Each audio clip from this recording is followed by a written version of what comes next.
Today we're going to string a cute little starfish. So go ahead and unwrap your thread.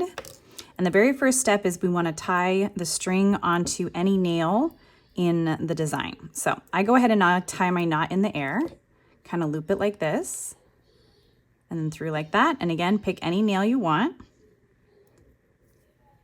And just go ahead and tie it. And then you're going to want to do another knot on the same nail. So double knotting it, just so that when you pull, it doesn't come loose. Okay, so just like that. And then if you want, you can go ahead and trim it a little bit too. It tends to bug me, so I usually go ahead and trim in, just in case. But that is step one. Then the next step is kind of a mix of 4 steps. It is stringing the border. And this just kind of helps you guide. So to do that, the first one is just wrap it around the nails. And you're going to do this all the way around to outline your starfish. And then for the curves, you can even kind of do a little cheating.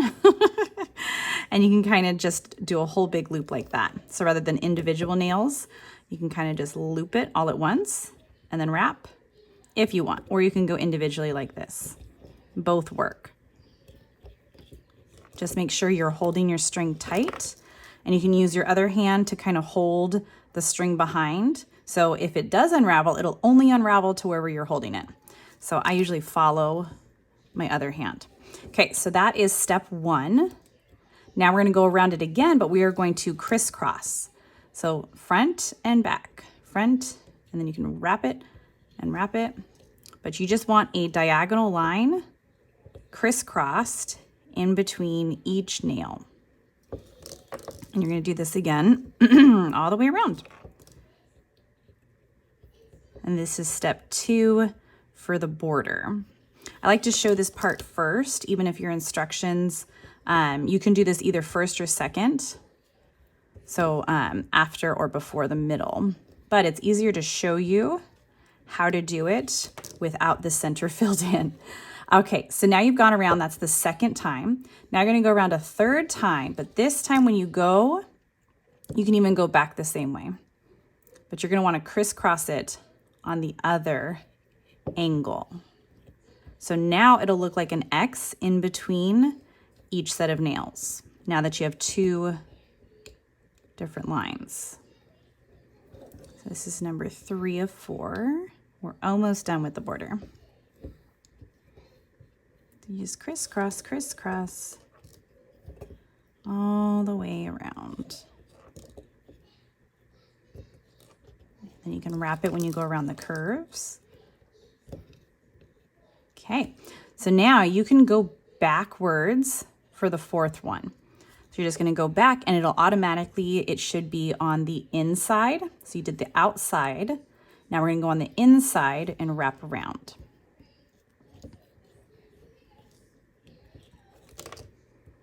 Just like this.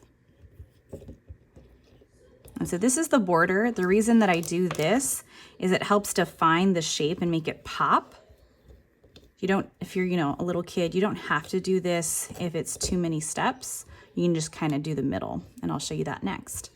But I think this is a really fun way to make it super crisp. And there we go. Okay, so you can see you should have a little X in between each nail, like that. Okay, and now I'm going to go ahead and show you how you're going to string in the middle. Okay, so for this, there's no particular order. It's any direction, and you don't even have to do a full wrap around every single time. You can kind of hook it, and then ever so often, kind of wrap it, is what I do. So you can go all the way from corner to corner. You can go back and forth. I usually will do a mix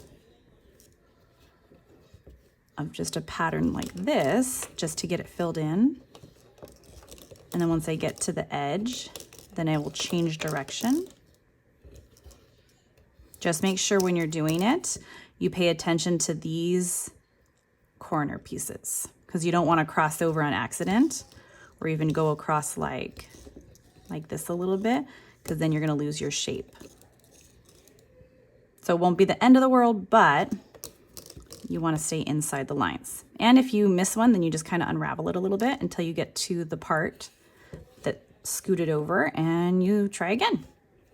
Okay, so here we go, just doing this. And again, I'll go back and forth like this, and then you can kind of change the direction like this. And then at the end, I just kind of go crazy and give it a top layer that's sort of all over the place after I've done all of these. But that is all it is. Just hold the string tight, and it's like coloring.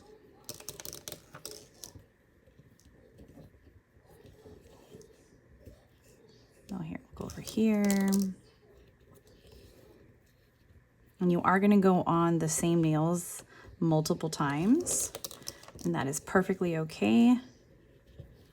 That's the only way to get it strung. Okay. Now, I don't know if you noticed, but technically the border steps that we did was a figure 8. So you can use those same steps in between any two nails if you feel like there's a big gap that's just not wanting to get filled. So here, so we'll do between this nail and this nail. So you just can go around all the way and then do that same crisscross like that. And then you still have a much thicker line because it's 4 strings instead of 1. So that is another trick that you can use for filling in spots that need to be filled.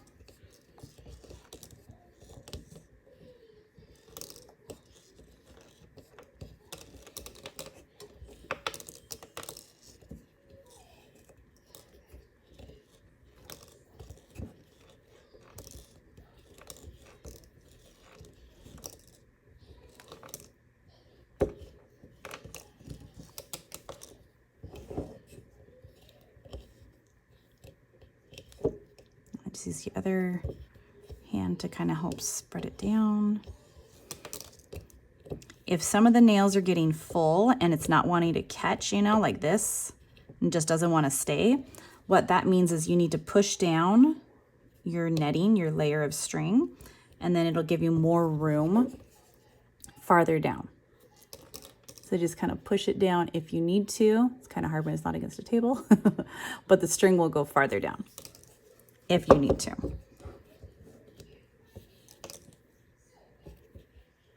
Okay, and then we're going to fill in this little gap.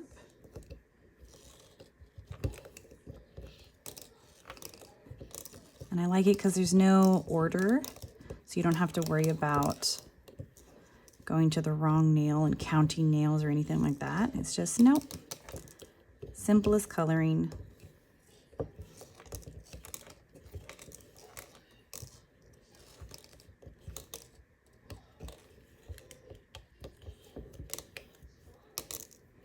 And then just pay attention to, once your string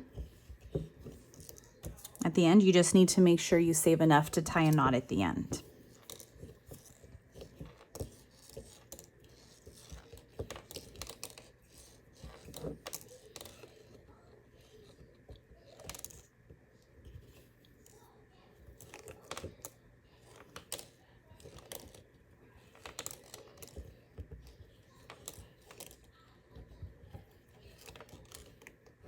Okay,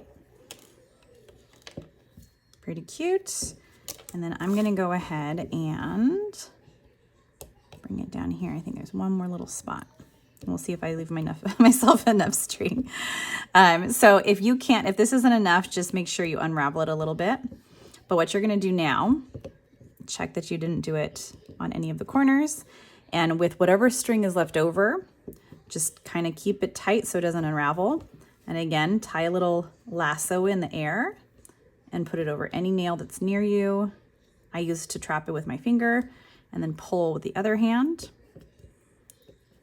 And if you're ever pulling on these nails with the string at any point, sometimes they're like little wiggly teeth, and you just need to get either a hammer or something like a book and just kind of tap, tap, tap, tap, tap, tap until it hammers back into the wood just a little bit.